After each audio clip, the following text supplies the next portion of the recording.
This is a biochar burn barrel. We started off with smaller fuel, and we're building up to the bigger fuel, the bigger branches, and we want to starve the bottom burn of oxygen and keep adding fuel as the fire burns up. So when the top layer starts to ash white, and that's not ash in there, that's just some fungus on the wood, then we're going to add another layer, and then at the very end we'll quench it with water before it all burns to ash.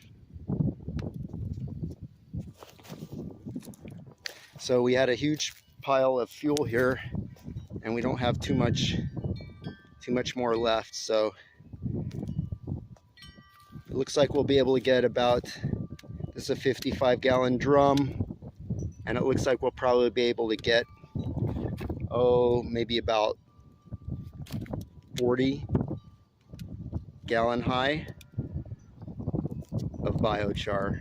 Well, we'll call it char, and then we're going to inoculate it, and we have plenty of stuff to inoculate it with. We have pond water, urine. Yes, Charles, you heard me right. I said urine. He's responsible for that part of it. And worm tea.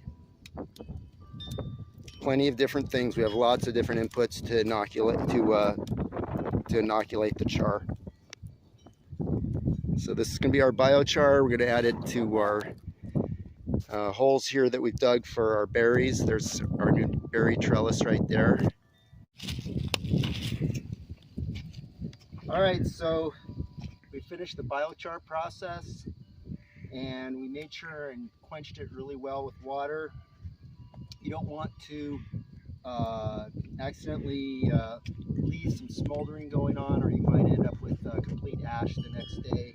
So we really quenched it super well, and we knew that at the end that we'd have some that didn't turn into char, because we just wanted to get it out before it finally let's say silverized on top. Usually when you first start getting that silvery ash, that's when you put the next layer of wood on, and half of it was doing that and the other half wasn't, and I just wanted to go ahead and stop the process. So like for instance, this didn't char, but this part did on this one. And if you dig down, this is what we're really going after, the pieces down here, and they definitely charred. And so we got a lot of good char here. I'd say we got at least 25 gallons of char here. So good stuff.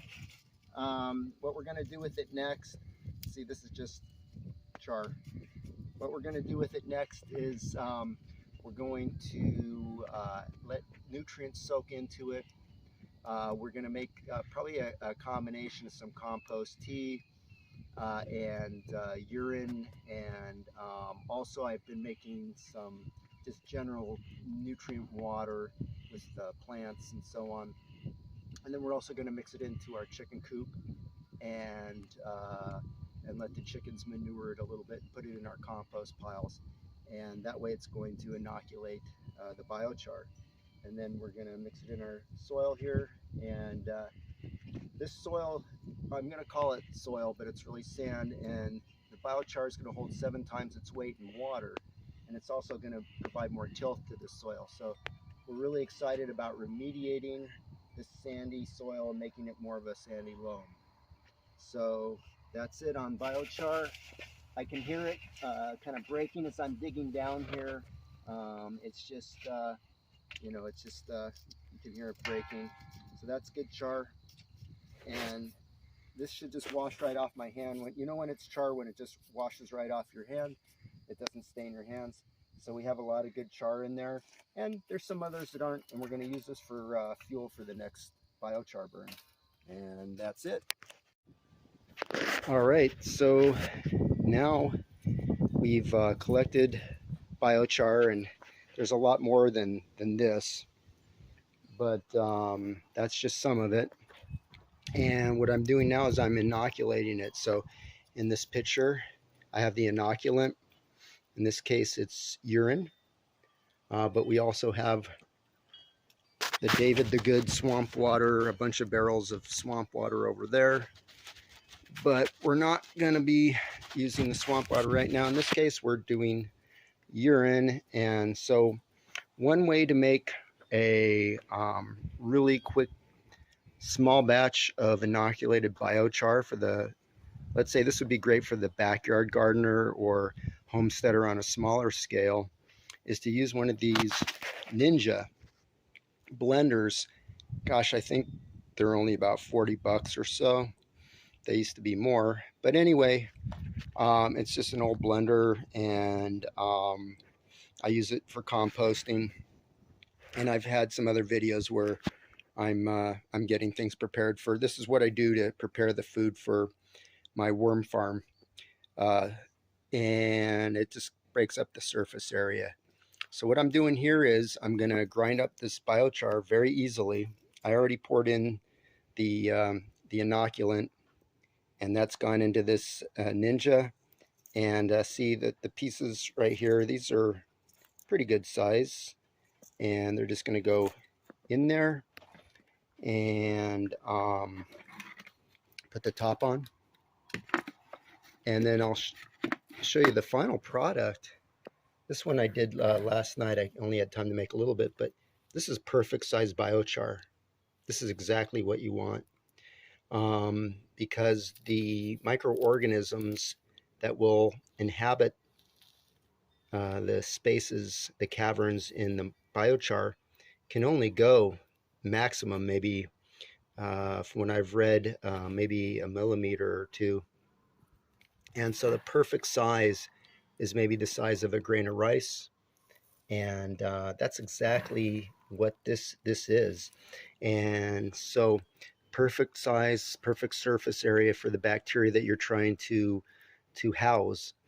And also it's really easy to work with and blends into the soil nicely. So it's really gonna enhance the tilth of the soil when we mix it all together. So anyway, this is a final product that I made yesterday, just with a few minutes of work, and it's beautiful looking, perfect size.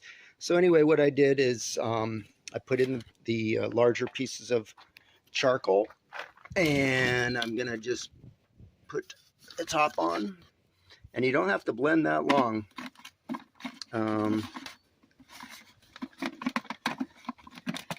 Okay, and here we go.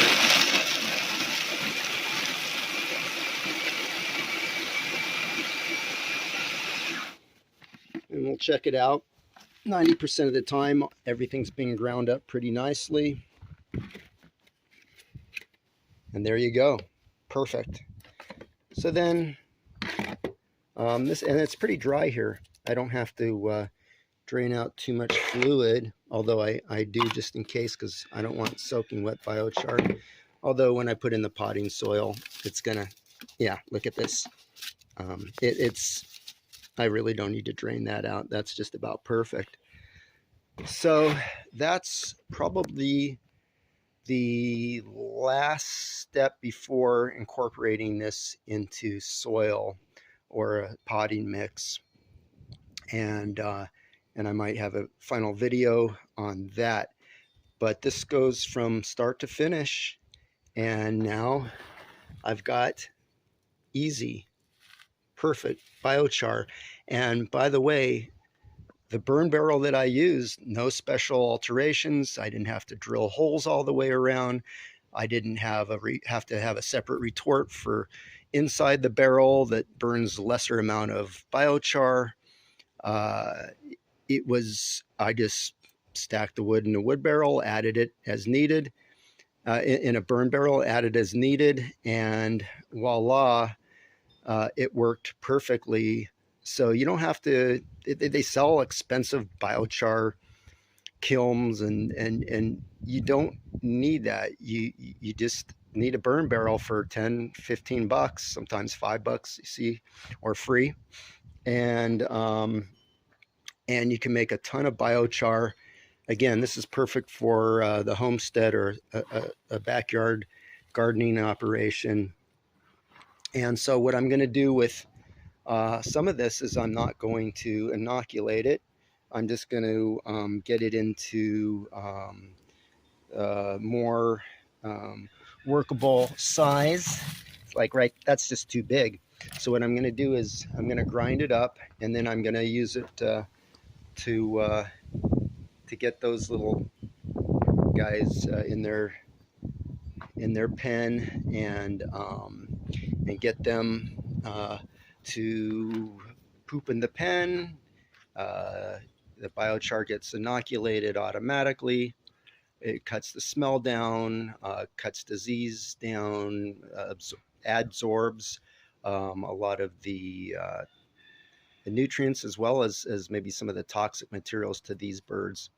And so it's just a win-win situation. So that's it. Biochar, don't hesitate, just do it. It's easy, and we're going to see great results. So I think that using biochar is really going to help with the remediation of our soil here on the ranch, especially in the pasture, or primarily. That's where we have mostly the sandy loam, and it's more sand than loam. But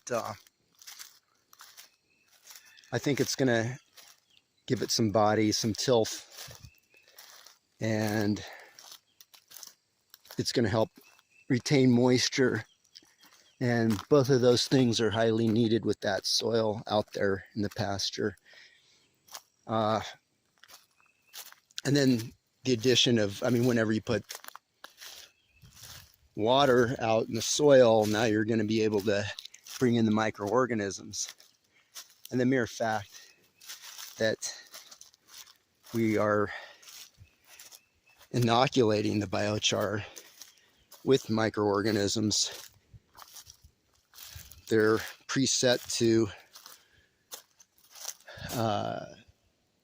populate in those areas in the soil. So I think it's just gonna really make things explode. Look at these flowers right here. Pretty. There's a nice surprise around every corner here. It's just a beautiful place to be. So now we have tilth. We've got microorganisms. We've got increased water holding capacity of the soil.